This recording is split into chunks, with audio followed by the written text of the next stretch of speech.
Oke, ini saya share screen sambung punya minggu lalu. Mata sosiologi. Oke, ini ya. Kemarin kan kita sampai ke pertanyaan apakah kerjasama dan konflik itu screen sharing is pause. Kenapa ya nggak mau screen sharingnya? Nggak kelihatan ya? Ada kelihatan nggak sih slide-nya? Kenapa ya nggak mau? Kelihatan nggak sih slide-nya? Enggak, Bu. Enggak kan? Kenapa bisa nggak kelihatan nih? Kenapa ya? Apa yang salah?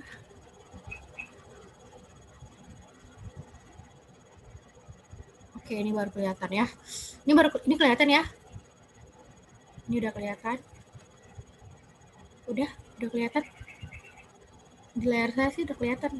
Udah, Bu. Udah ya. Bu. Oke. Kemarin, aduh kenapa pengantar sosiologi? Oh ya benar sih. Benar. Satu slide. Kenapa Furkan? Kok raise hand? Kepencet atau apa?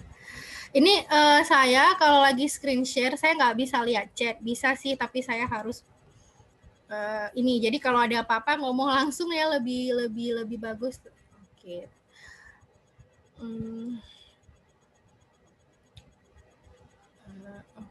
Bentar ya, ternyata slide yang salah. Sosiologi. Konsep dasar sosiologi.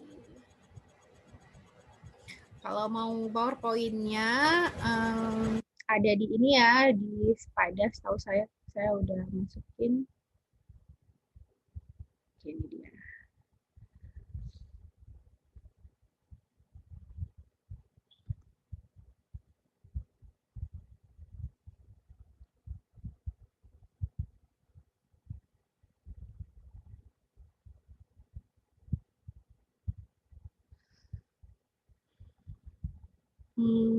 Disosiatif asosiatif dia. Baik, kita coba share screen. Oke, ini kemarin kita ingat pembagian ini, semoga kalian masih ingat. Pembagian ini. Kita terakhir kemarin gara-gara ada masalah jaringan jadi nggak bisa selesai. Ada dua bentuk interaksi sosial, yang satu asosiatif, satu disosiatif. Ini juga bisa jadi personality, kepribadian kamu. Ada orang yang model berinteraksinya asosiatif, dia lebih senang pada kerjasama, penyatuan. Ada disosiatif. Kalau saya malah, kalau boleh jujur, saya kategori yang disosiatif. Gitu. Mungkin karena saya anak tentara, saya anak orang Aceh Utara pula, kemudian ibu saya Padang, jadi karakter kolerik itu kalau simbolnya api. Itu saya suka, apalagi sejak gabung di aktivisme masa sekolah itu kerjanya ya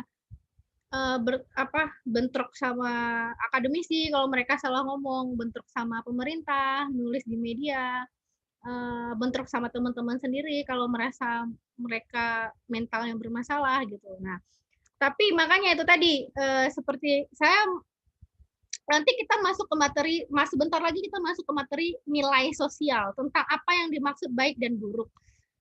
Mau direkonstruksi juga bahwa selama ini kalian kan merasa kerjasama itu baik dan konflik itu cenderungnya buruk. Lalu kemudian kita udah lihat contoh-contoh bahwa enggak loh, kerjasama juga ada yang untuk kejahatan kayak gitu. Nah, misalnya mau korupsi ini gitu.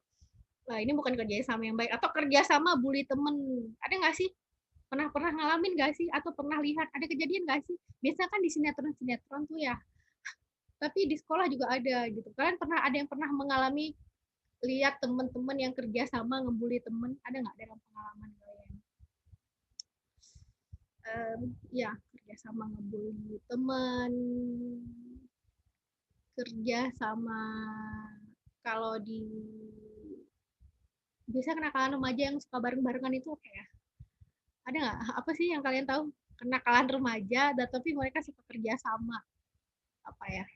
Kira-kira apa coba? Kerja sama para remaja, tapi untuk hal-hal yang nakal kayak gitu. Ada kan?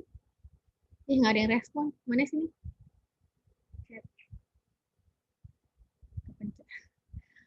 Apa sih? Apa coba kira-kira kerja sama, tapi biasanya anak, misalnya yang saya tahu kerja sama bully temen. Ada nggak kayak gitu di sekolah kalian sebelumnya ya kan? Karena di lab school belum pernah berinteraksi langsung. Ada nggak di sekolah sebelumnya? Kira-kira mana nih? Nggak ada yang respon. Nyontek Bu yang sering sama-sama. Iya. Benar-benar nyontek. Ini siapa sih yang jawab barusan? Siapa yang jawab barusan? Najwa Bu. Iya benar. Ya bentuk korupsi yang di tingkatan remaja itu biasanya itu ya kerjasama nyontek, dan itu kerjasama yang sangat rapi ya biasanya, sampai guru bisa nggak tahu. Nah biasanya. Nah tapi satu lagi konflik, kan konflik itu bentuk interaksi. Nah tapi kan kemarin kalian kebanyakan percaya pada konstruksi sosial, kepada konstruksi nilai sosial soal baik buruk, bahwa konflik itu buruk. Tapi masa ya konflik itu buruk? Kalau kamu dipukul temen, kayak saya bilang sehari 2 hari kamu maafin, tapi kalau udah 5-6 kali kayaknya kamu harus melawan. Apakah perlawanan kita terhadap penjajah yang itu adalah konflik, itu adalah buruk gitu? Ketika saya konflik dengan pemerintah karena pemerintah buat kebijakan yang buruk misalnya, apakah itu konflik yang buruk gitu? Ketika kamu apa lagi ya, ada yang pernah berkonflik dan merasa itu sebenarnya bukan tindakan yang buruk, boleh cerita mungkin? Konflik dengan orang tua juga mungkin merasa mempertahankan hal yang baik, atau dengan guru atau dengan teman. Dalam pengalaman pribadi, kalau saya banyak banget konflik dalam hidup saya yang saya percaya itu bukan hal yang buruk gitu. Jadi makanya saya pede untuk konflik karena basis rasio dan moralnya benar. Gitu. Jadi konflik itu nggak semuanya buruk, dan walaupun satu nggak semua kita punya mental yang kuat untuk berkonflik, tapi untuk orang Aceh, biasanya orang Aceh itu termasuk yang kuat konflik. Yang saya pernah bilang, Aceh adalah salah satu bangsa yang paling lama konflik di Asia Tenggara. Asia bahkan. Dari tahun 1500 sampai sekarang kita konflik terus, nggak berhenti-berhenti, paling jeda cuma beberapa tahun doang. Dan nggak semua bangsa punya kemampuan Aceh gitu, kayak Aceh tuh jarang gitu. Nah jadi apa? Eh, tapi mereka punya rasionalisasi, penjelasan semua konflik itu adalah konflik melawan penjajah, termasuk mereka yang merasa melawan Indonesia karena menganggap Indonesia menjajah Aceh gitu ya di suatu masa. Nah, jadi konflik itu nggak buruk. Tapi ada juga konflik yang buruk, kayak kamu misalnya diprovokasi sama teman-teman, marah, ya kan, kemudian emosi, padahal karena fitnah kemudian berantem, ya itu konflik yang buruk. Konflik yang buruk itu juga tetap banyak. Atau ini deh saya kasih lihat, nah kayak ini, buruh konflik dengan perusahaan untuk menuntut haknya. Masyarakat adat atau masyarakat petani konflik dengan pemerintah dan perusahaan yang merampas tanah mereka. Kemudian ada di rumah tangga, ayah ibu, suami istri sering konflik sampai pukul-pukulan. Ayah suami pukul istri, pukul anak, kemudian istri sama anak melawan. Apakah itu melawan karena dipukulin, disiksa parah misalnya. Kemudian ya kayak ini aksi massa kayak kemarin Omnibus Law misalnya, orang menuntut haknya, itu kan konflik, ada yang sampai meninggal. Apakah itu hal yang buruk gitu? Nah itu orang dilihat dulu tujuan konfliknya untuk apa. Kalau tujuan konfliknya untuk hal yang benar, ya nggak masalah gitu. Kalau kita nggak konflik, mungkin sampai hari ini kita masih dijajah Belanda ya. Jadi ada yang asosiatif, bentuknya macam-macam. Nanti kalian bisa baca sendiri, gotong royong, kooptasi, koalisi, hubungan dua organisasi, joint venture, suatu perusahaan. Ada yang akomodasi. Akomodasi ini adalah upaya untuk meredakan konflik. Jadi dia termasuk asosiasi, ada konflik diredakan. Nah, cara meredakan konflik ini ada banyak. Sorry, ini yang ketulis cuma 8, tapi aslinya ini ada sampai 20. Ini saya kasih contoh aja, karena nanti kita akan ada, aduh nggak tahu ya, kelas 2 kita masih ketemu apa enggak. Ada di materi khusus konflik sosial. Cara meredakan konflik itu ada 20 cara. Nah, macam-macam caranya. Ini termasuk yang asosiasi. Nah, ini yang contohnya aja sih gitu. Ada kompromi, arbitrasi lewat hukum, ada toleransi, ada pertikaian udah capek kemudian berhenti, ya macam-macam caranya. Nah, tapi itu tergantung karakter kamu. Ada orang habis berkonflik nggak mau berdamai, ada orang yang mau berdamai dan cari cara. Ada asimilasi, ada akulturasi, percampuran kebudayaan biar nggak terjadi konflik gitu. Nah, ini yang disosiatif konflik. Arahnya ada yang persaingan. Makanya kemarin tanya persaingan presiden. Siapa sih yang nanya kemarin? Persaingan presiden itu termasuk konflik. Nggak benar konflik. Ya, persaingan karena karena dia tidak bekerja sama. Kontravensi. Nah, kontravensi ini yang diam-diam. Gosip di belakang, fitnah. Saya berantem nih, misalnya sama siapa? Misalnya saya berantem sama Sabrina. Tapi saya di depan Sabrina, saya baik-baik. Tapi di belakang Sabrina saya hasut orang itu yang ribut dengan Sabrina secara terang-terangan. Ya, jadi saya tapi nggak berantem, saya malah baik-baik aja. Dan itu termasuk kontravensi. Beda dengan konflik atau perang yang terbuka langsung-langsung. Saya langsung datengin Sabrina atau saya dapetin siapa yang saya nggak seneng, misalnya sorry ya Sabrina. Kalau ada nggak sih Sabrina? Saya random aja nih manggil. Konflik langsung, saya langsung perang-perangin, terbuka, ngomong, menunjukkan rasa tidak suka. Nah, tapi ada yang kontravensi. Nah, kontravensi ini dia nggak langsung-langsung. Nah, ini yang paling penting mau saya kasih nampak, dan ini adalah materi satu nggak ada di buku cetak. Karena mungkin ini mengganggu sistem yang mapan. Yang kedua, ini adalah basis untuk semua materi, baik di pelajaran politik, sosial, dan di materi-materi ilmu sosial berikutnya. Kamu harus karena ini penting sekali. Ada namanya relasi kuasa dalam interaksi dan hubungan sosial. Saya tanya, kalian biasanya punya kalian pernah segan nggak sih sama orang? Kalau dengan kawan kan kamu santai aja tuh, ngomong bebas. Bahkan misalnya ngeluarin kata-kata, kalian biasanya ngapain untuk kawan-kawan kalian pakai kata-kata yang kalau nggak dekat itu bisa dianggap makian ya gitu. Nah, misalnya bahkan di level kawan yang paling dekat, maaf ya ngomong anjing, babi itu kan kadang-kadang udah biasa, udah nggak makian. Tapi kalau kamu bilang sama orang, kamu dilempar batu kayak gitu. Tapi sama teman-teman sendiri itu kesannya udah biasa. Itu saking itu setara. Saya nggak bilang itu baik, tapi tergantung orang. Kamu harus lihat-lihat juga ngomong kayak gitu ya. Karena basis sopan santun itu sangat tergantung orang, ya gitu. Nah, pertanyaannya, kalian biasanya selama ini segan itu sama siapa aja? Kalau saya tanya, siapa aja sih, sama siapa aja kalian segan? Yang kalian ngomongnya hati-hati, takut-takut, berekspresinya juga takut-takut. Biasanya sama siapa aja? Kalian merasa tidak setara, nggak sebanding. Itu biasanya dengan siapa? Ini harus direspon nih, karena saya perlu pengalaman pribadi kalian. Bisa masuk lagi. Ini siapa ya? Sama yang lebih tua biasanya. Nah, itu satu. Yang lebih tua satu. Sama orang yang baru pertama ketemu.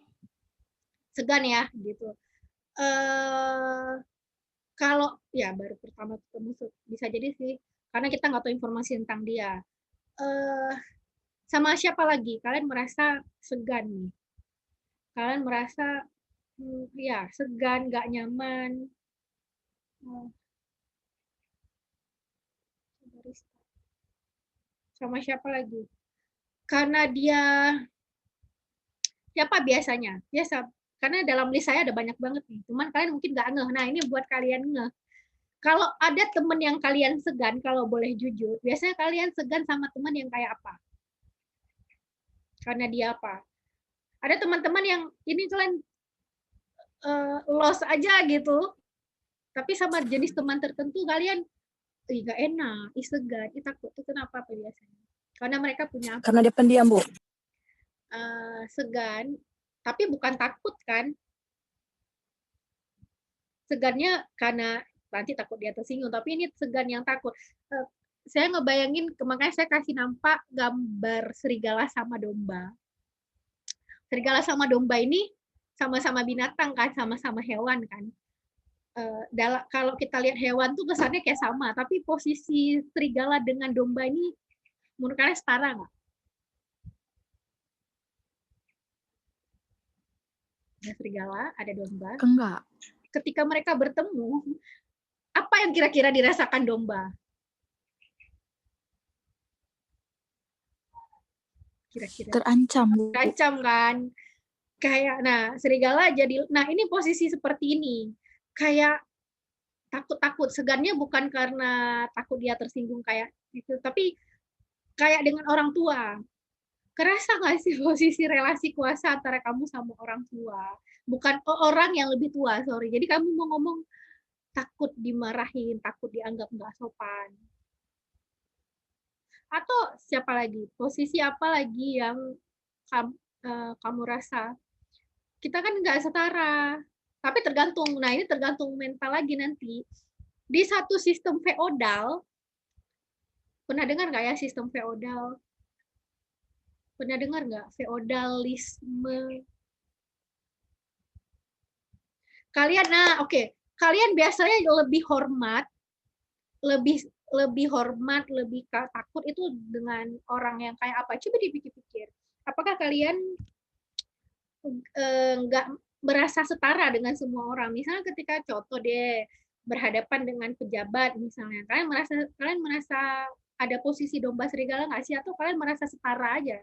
Kalau misalnya besok saya ajak kalian ketemu dengan ketua DPR atau dengan PLT gubernur, kalian bisa memposisikan diri setara nggak? Atau kalian takut-takut kalau ngomong? Gimana? Takut-takut Ya, kalau ngomong. takut kan. Nah, kira-kira kalian takut sama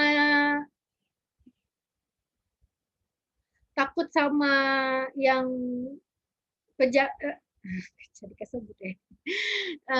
Sama politisi atau pejabat deh jadinya. Itu kenapa? Apa karena mereka lebih tua atau karena posisi mereka? Beda-beda sih ya tafsir kalian.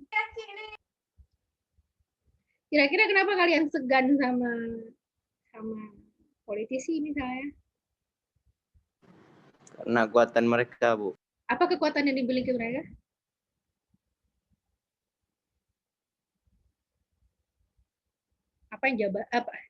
Apa kekuatan yang dimiliki mereka? Jadi apa kekuatan yang dimiliki sama pejabat misalnya? Sama politisi? Ya pejabat sih, politisi nggak semua pejabat. Apa kekuatan yang dimiliki pejabat?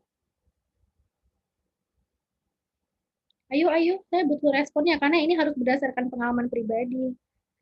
Karena dalam posisi kalian lebih punya banyak relasi kuasa dibanding saya. Saya apa ya yang kesisa relasi kuasa saya udah sedikit sekali. Gitu. Kalian lebih banyak. Misalnya gini, kalau kalian ketemu profesor, segan nggak? Misalnya ini, suatu saat saya ajak kalian ketemu sama profesor lalu debat tentang ilmu sosial. Berani nggak? Nekat nggak?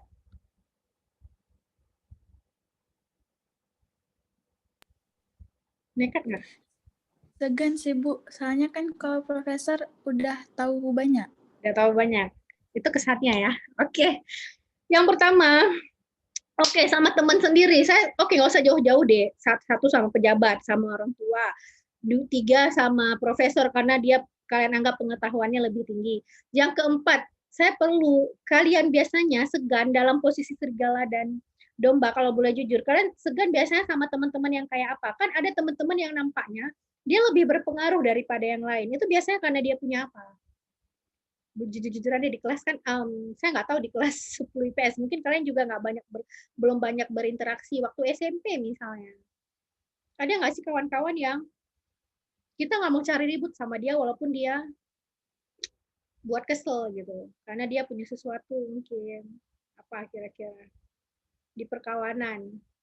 Ada relasi kuasa nggak antara sesama kawan? Atau kalian merasa semua kawan di kelas itu posisinya sama? Gimana? Coba diingat. Ini penting sekali. Karena kita nggak sadar ternyata kita selama ini punya relasi kuasa sama orang-orang yang bahkan di dekat kita. Kira-kira sama teman kayak apa? Misalnya, kalau boleh jujur, ada siswa yang lebih pinter.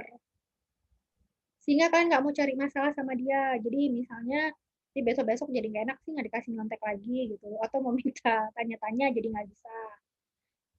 Memang posisinya setara. Ada nggak yang kondisinya kayak gini? Di siswa ada kan biasanya? Ada nggak sih?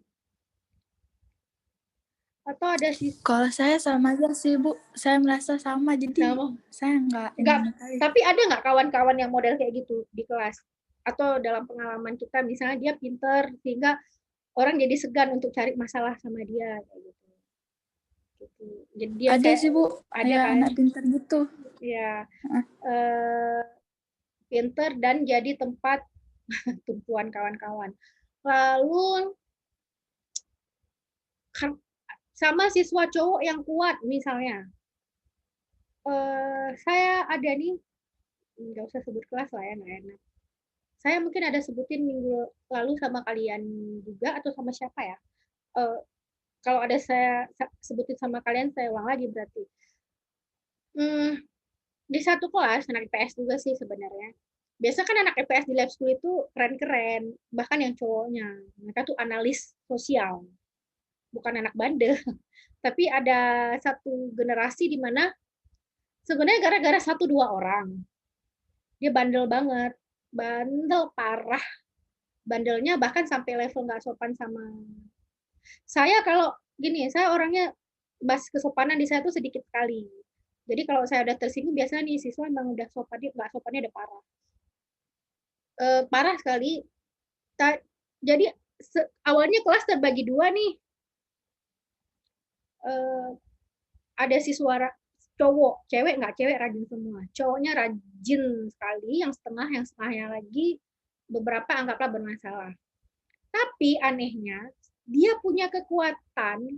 Biasanya kekuatan apa sih di siswa? Makanya saya mau nanya juga.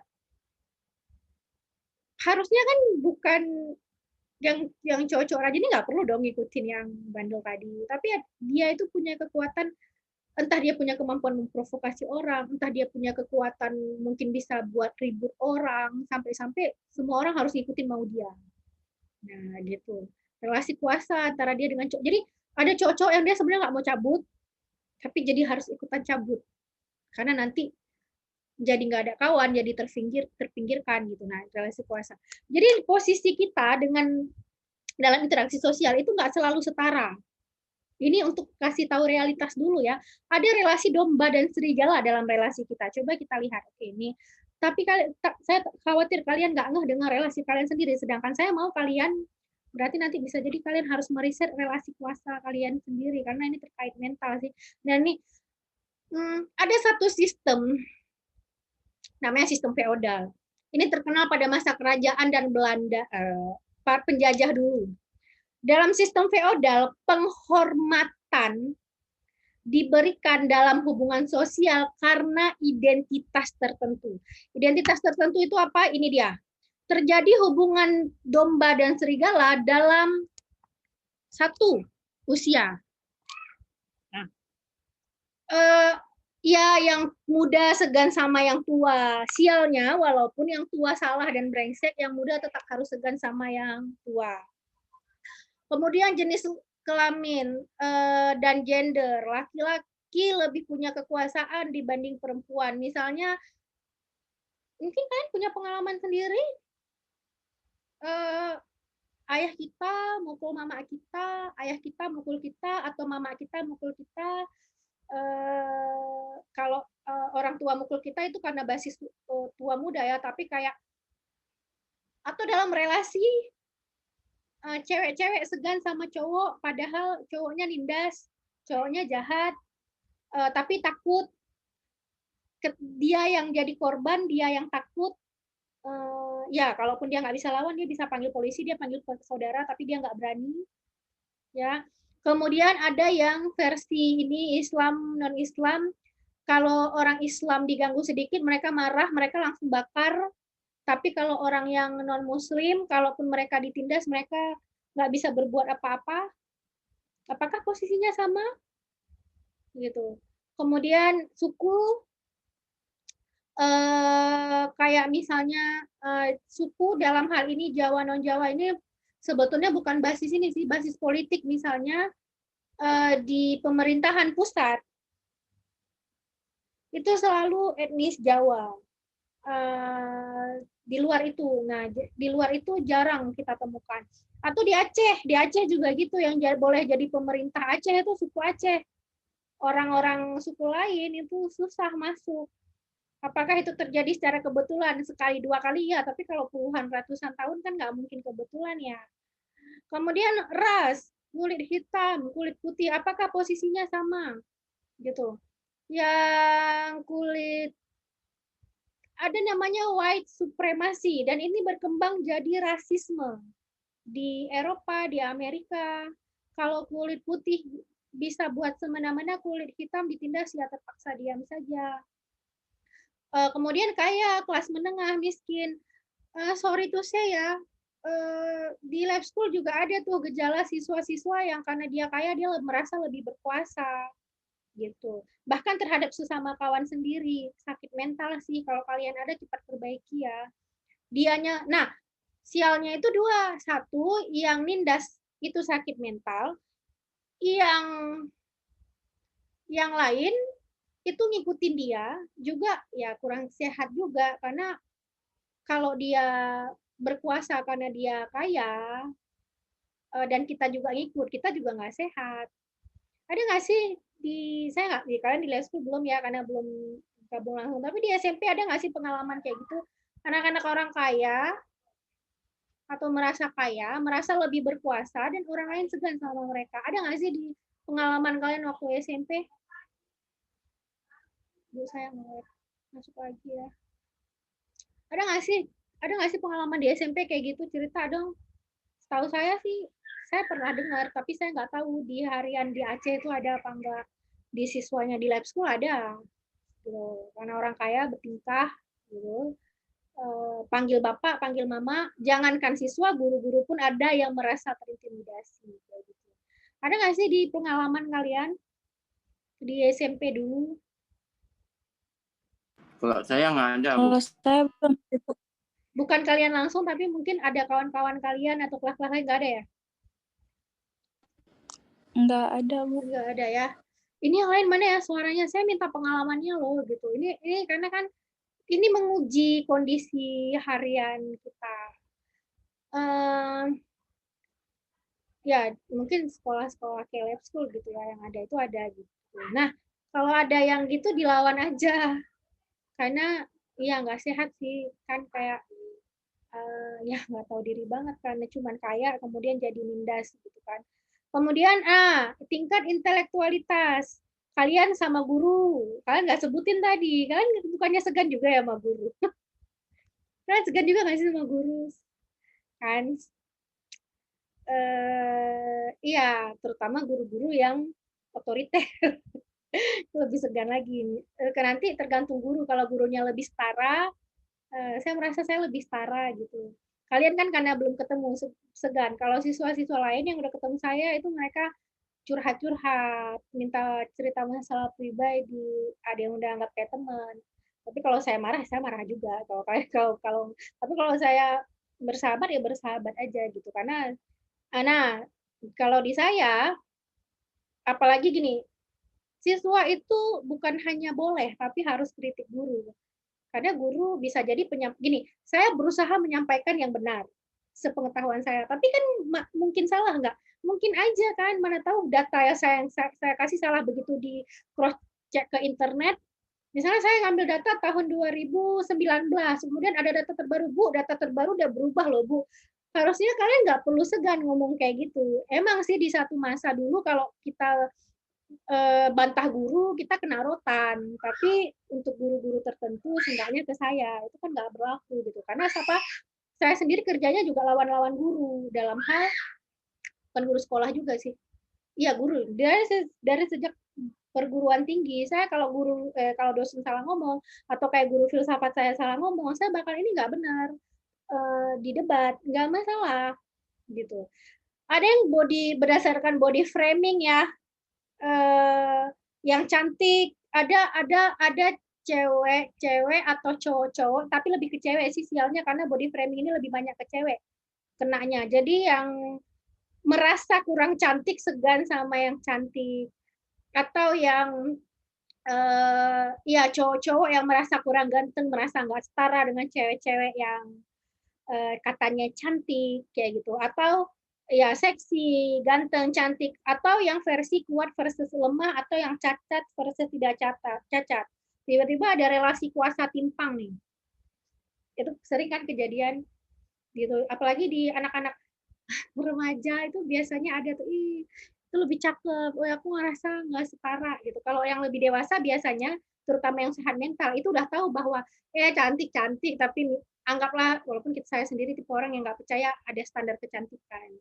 Kayak bagi saya semua orang cantik, asal dirinya merasa cantik gitu. Karena ada yang cantik tapi misalnya kapasitas otaknya kurang, ada yang cantik tapi sakit mental, ada yang cantik tapi kelakuannya buruk. Ya nggak penting juga kan, orang dewasa standarnya udah nggak itu lagi, yang udah sehat misalnya. Nah ini yang jabatan publik dengan jabatan kerja, pejabat, ulama, tokoh masyarakat, kepala instansi, ketua tim. Pokoknya kalau dia di struktur lebih tinggi biasanya kita lebih segan. Udah ada tuh relasi domba dan serigala. Kayak gitu kan. Nah ada yang emotional control, ini yang jarang diceritakan. Ini mirip yang kalau di intelektualitas kita ada relasi kuasa dengan orang karena dia pinter. Ini emotional control itu karena saya kasih contoh aja deh ya. Aduh, gak enak sih ngomongnya. Saya punya temen, dia usianya udah dewasa banget sih, udah 40 mau 50 mungkin. Orang tuanya masih hidup. Jadi udah berkeluarga, udah punya penghasilan sendiri. Tapi karena dari sejak kecil, orang tuanya tuh sayang banget sama dia, tapi rasa sayang itu dipakai untuk mengontrol si anak, bahkan sampai si anak gede. Jadi bahkan ketika dia udah gede, dia nggak bisa menentukan pilihan sendiri. Karena dia takut kalau dia berbeda dengan orang tuanya bakal sedih. Jadi orang tuanya bakal yang, nah kamu ikutin mau saya ya, kalau kamu nggak ikutin mau saya sedih. Itu kontrol, itu emotional control. Gitu. Sama pacar, dan ini biasa terjadi dengan orang-orang yang dekat, sama teman dekat, sahabat, sama pacar, sama keluarga. Jadi kita akan ngikutin semua mau orang karena dia mengontrol emosi kita secara tidak langsung. Oke, kalau ini dipakai untuk hal-hal yang baik. Gimana kalau untuk dipakai untuk hal yang buruk? Misalnya kamu pacaran, pacar kamu nindas kamu, lalu saya nggak mau putusin dia karena saya masih cinta sama dia. Saya sayang, saya nggak berani nggak ngikutin mau, bukan nggak berani, saya nggak mau nggak ngikutin mau dia karena walaupun dia jahat sama saya, nanti dia sedih, atau nanti saya yang sedih kalau saya putus sama dia gitu. Ini emotional control. Jadi posisi kamu dengan pacar ternyata tidak setara. Pertanyaan saya adalah, apakah relasi kuasa yang saya sebutin di sini itu benar atau benar dalam kata ini?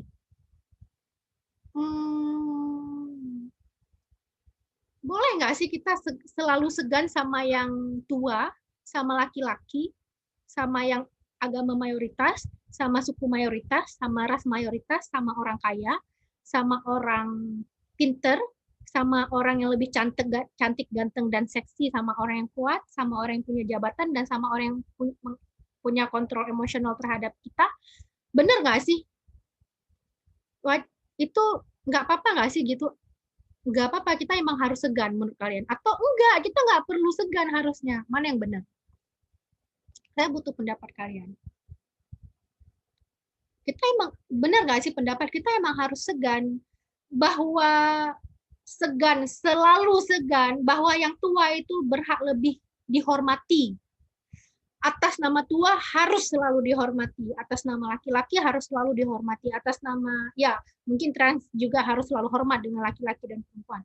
Yang non-Islam harus selalu hormat sama yang Islam, walaupun jahat, walaupun korup misalnya. Harus nggak sih? Benar nggak sih pola relasi begitu? Kasih pendapat dong. Kenapa enggak? Kenapa enggak? Kenapa kira-kira enggak? Kenapa kira-kira enggak?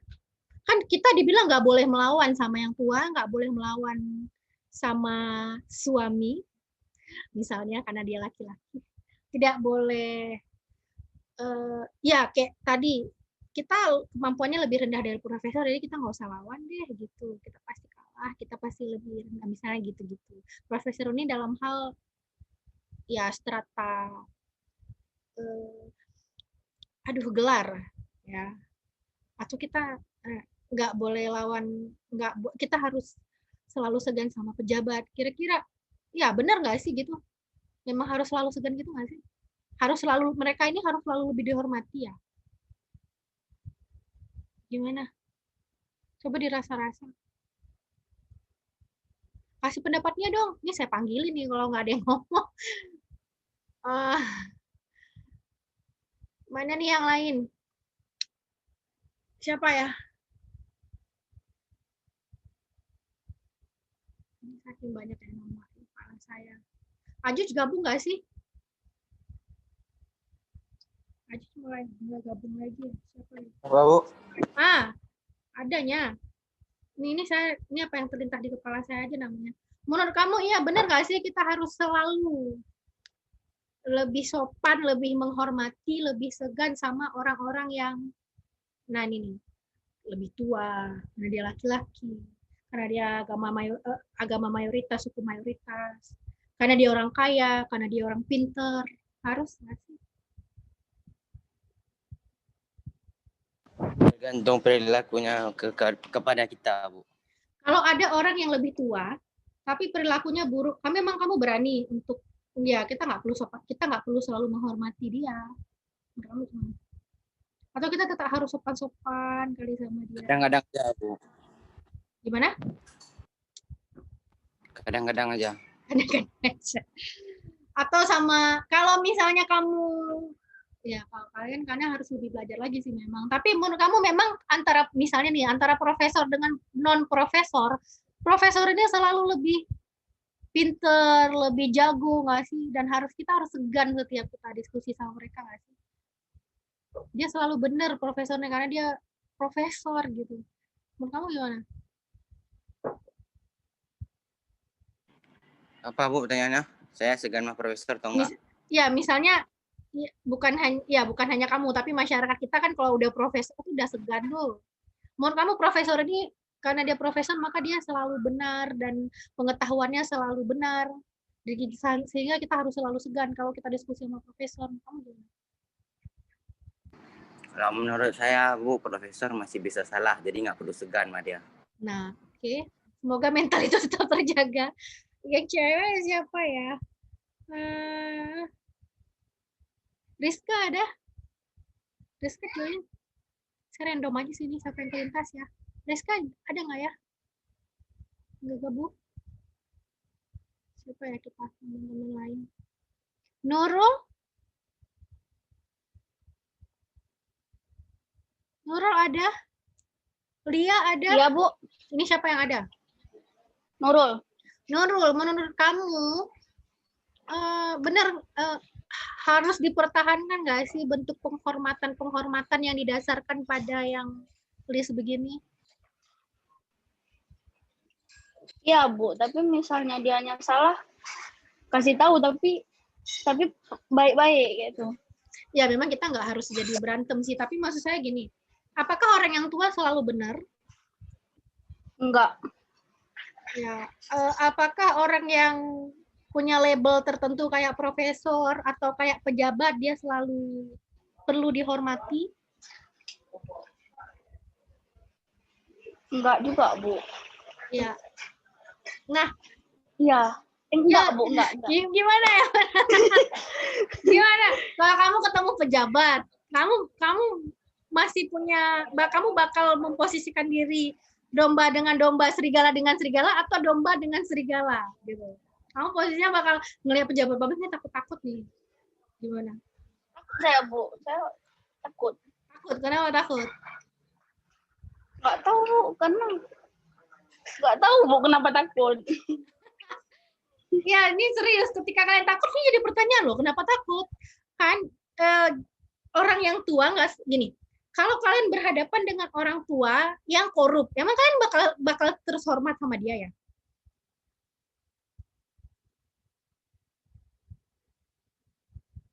Ada orang tua korup, emang kalian bakal hormat sama dia? Enggak tahu. Enggak kan? Enggak. Atau ada orang tua kasar, suka nindas, memang kita harus hormat sama dia. Bukannya kita bakal lebih hormat sama yang muda, tapi karakternya bagus daripada yang tua, tapi brengsek misalnya. Terus apa pentingnya tua muda di sini? Kenapa kita harus dibilang kita harus selalu sopan dan hormat sama yang lebih tua? Kalaupun dia brengsek mungkin, kalaupun dia korup, dia jahat, dia nindas, dia kasar, dia suka mukul, dia suka maki, dia jahat, gitu. Ini penting. Kemudian kondisi ekonomi, misalnya orang miskin segan sama orang kaya, walaupun orang kayanya jahat. Kenapa orang miskin harus merasa saya lebih buruk karena saya nggak punya materi? Sejak kapan kualitas kehidupan orang diukur dengan materi? Gini, kalau saya orang miskin, apakah saya harus hormat dengan orang kaya walaupun dia jahat misalnya? Bukannya saya sebagai orang miskin harus merasa lebih terhormat, dan saya, gini, kalau suatu saat saya lihat ada orang miskin ya, orang miskin ini homeless nih, homeless. Aduh, kalian nonton video eksperimen deh ya, di YouTube banyak. Ada homeless, homeless ini apa istilah kita ya? Kita nggak punya istilah yang bagus sih, orang nggak punya rumah, punya wisma, gelandangan bahasa kasar. Tapi saya nggak suka sih nyebut istilah gelandangan, jelek banget. Dia dikasih uang, bukan pura-pura, ada orang kasih uang, dia malah kasih ke orang lain, sesama homeless.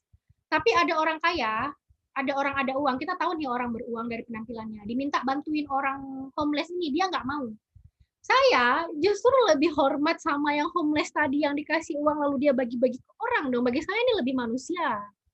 Orang kaya ini bisa aja kita sampah-sampahin kayak gitu, kayak ternyata dia pelit, ada uang banyak, kasih uang sedikit aja malah nggak mau, dia nggak mau nolongin orang, padahal orangnya udah kesusahan sekali.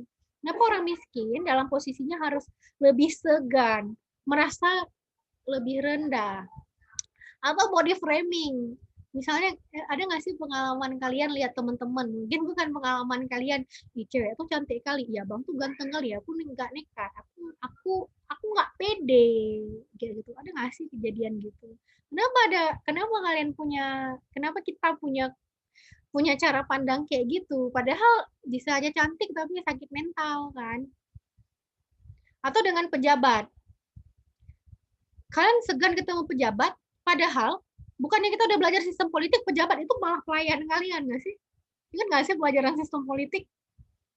Pejabat kita bayar untuk ngurusin uang kita, untuk melayani kita. Mereka yang melayani kita, tapi kenapa kalian yang segan mau pejabat? Itu pertanyaan penting gitu. Kenapa kalian segan mau pejabat? Dia orang yang kita bayar pakai uang kita untuk ngurusin harta publik punya kita. Kalau mereka salah kita harus tegur. Kalau mereka salah harus kita berhentikan malah. Tapi kenapa kalian segan? Nah, ini mental ya. Saya bisa aja ngomong kayak gini. Nah, Di satu masa kita hidup di sistem feodal, di mana mereka, ini catatan penting untuk semua, ini jadi bahan penting untuk pengalaman hidup dan basis analisa untuk pembelajaran saya ke depan selalu. Karena saya memerangi sekali sistem feodal ini. Sistem feodal di masa kerajaan dan penjajahan dibentuk oleh pihak kerajaan biar raja, bangsawan, agamawan yang bersekutu dengan penguasa yang menindas rakyat, ya, mereka membentuk sistem yang paling ngeri itu kasta kan. Di bawah kasta ada namanya feodal.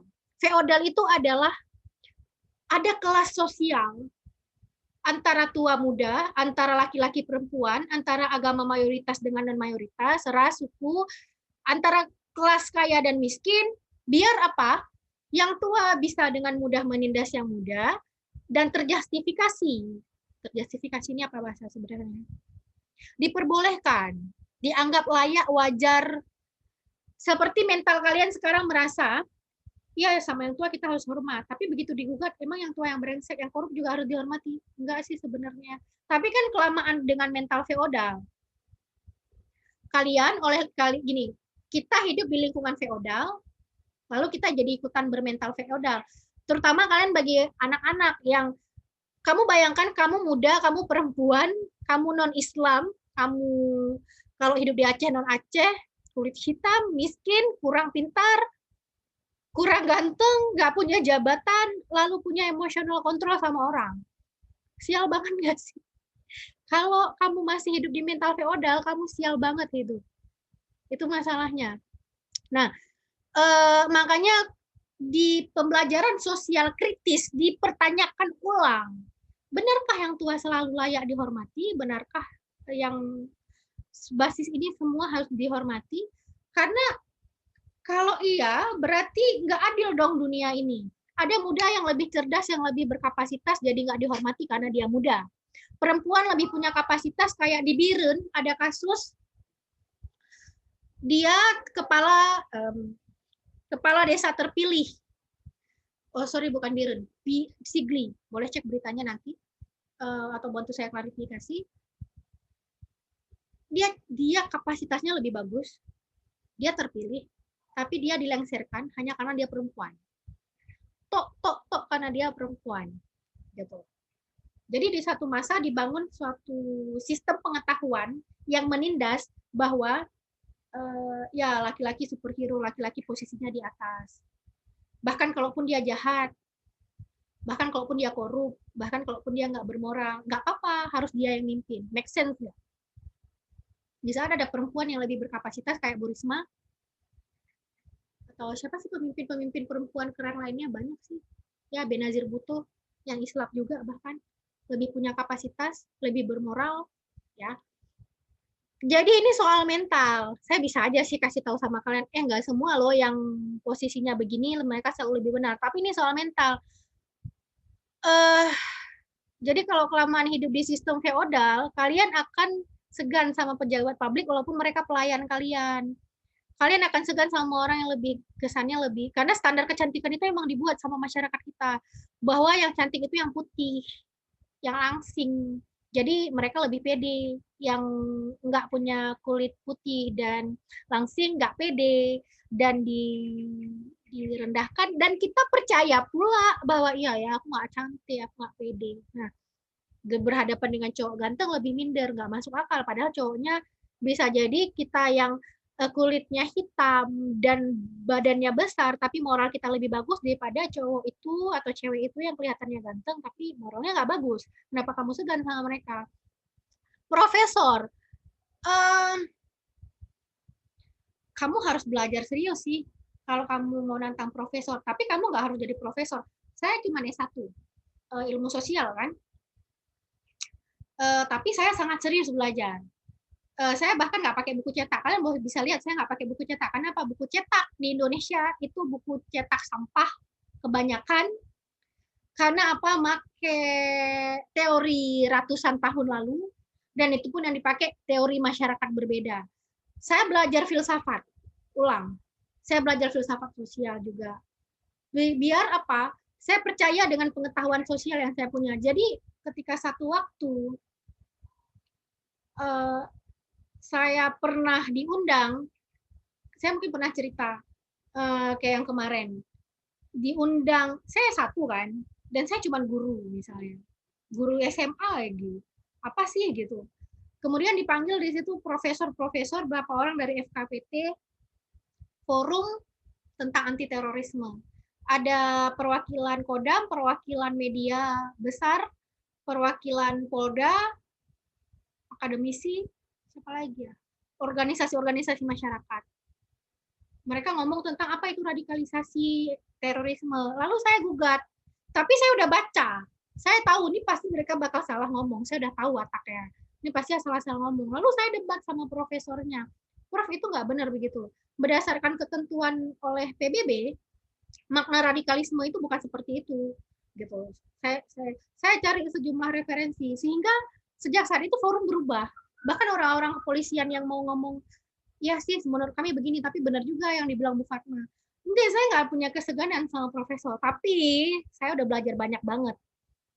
Sehingga saya nggak punya rasa nggak pede untuk ngomong dengan siapapun. Profesor jangankan profesor dalam, profesor luar pun juga saya nggak segan. Saya kayak semalam saya juga ngikutin Zoom di kampus luar gitu, biasa aja. Nah, kalau dengan pejabat nggak usah tanya gitu. Saya ketemu sama Anies, saya nggak segan, saya malah kritik dia. Kenapa sih kebijakan untuk guru-guru honor tuh begini? Biasa aja. Jadi orang bahkan melihat postur saya ketika foto sama Anies, saya nggak kayak orang segan, biasa aja. Ya dia menteri, kenapa emang dia kan cuma pelayan rakyat gitu, so what gitu. Ya kalau salah aja gitu, kalau ada yang nggak beres aja gitu.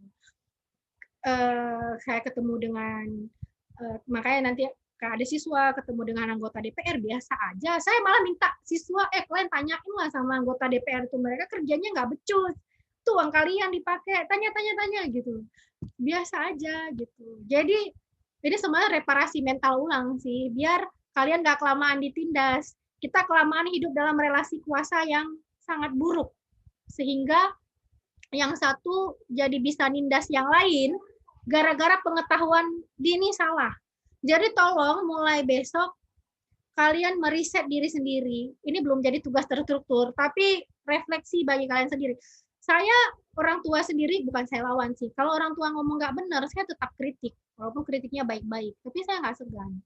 Gitu. Dengan laki-laki juga, cowok-cowok yang suka sama saya, hanya cowok-cowok yang mentalnya setara. Cowok-cowok yang suka nindas nggak suka sama saya, karena saya juga nggak suka sama mereka. Jadi kalau mereka mulai nindas, enggak, pergi aja jauh-jauh sana.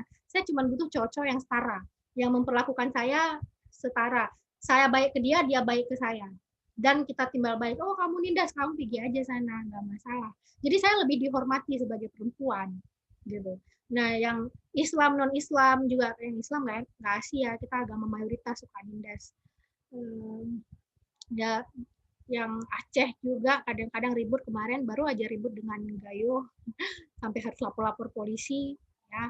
Pinter kurang pinter, cantik. Jadi itu tadi emotional control yang paling susah. Tapi saya rasa itu tetap bisa dilawan. Biasanya dengan relasi yang lebih kuat ya. Jadi kayak saya misalnya walaupun sama pasangan atau sama orang tua atau sama teman, ini walaupun nggak enak tetap harus bilang. Harus bilang. Nggak segan, nggak boleh segan. Ya. Kamu harus dihormati secara setara biar orang, kamu menghormati diri kamu sendiri, kamu menghormati orang dengan adil, biar orang juga menghormati kamu dengan adil. Itu penting banget. Jadi kayak tadi, segan lah Bu. Itu sebenarnya efek-efek struktur penindasan dulu sih. Bayangin ya, kita udah hidup berapa ratus tahun merdeka dari kerajaan, dari penjajah, tapi mentalnya masih ada. Kita ternyata ngelihat manusia, itu tiba-tiba beda. Padahal waktu kamu lahir ada nggak sih emang ditaruh sama Tuhan, ini laki-laki tolong dihormatin dikit ya, ini lebih tua tolong dihormatin dikit. Enggak sih, manusia waktu lahirin semua sama. Tapi manusia struktur sosial yang kacau ini yang buat orang berkelas-kelas. Ini di masyarakat kayak barat, walaupun nggak semua, masyarakat barat masih banyak yang rasis. Tapi dalam urusan tua muda mereka selesai. Jadi mereka nggak segan mengkritik yang tua, biasa aja, laki-laki perempuan biasa aja. Di kita enggak. Kita ketinggalan berapa ratus abad soal pembebasan. Nah, sialnya ini nggak dikasih tahu di buku cetak, karena kalau di buku cetak dikasih tahu, nanti besok kalian jadi berani melawan yang tua yang jahat, berani melawan orang-orang berstatus agama yang jahat, kalian jadi berani melawan pejabat yang jahat, kalian jadi berani melawan orang-orang yang mengontrol emosi kalian padahal orang jahat. Orang-orang jahat ini ya pengen mempertahankan kekuasaan lah. Ya kan?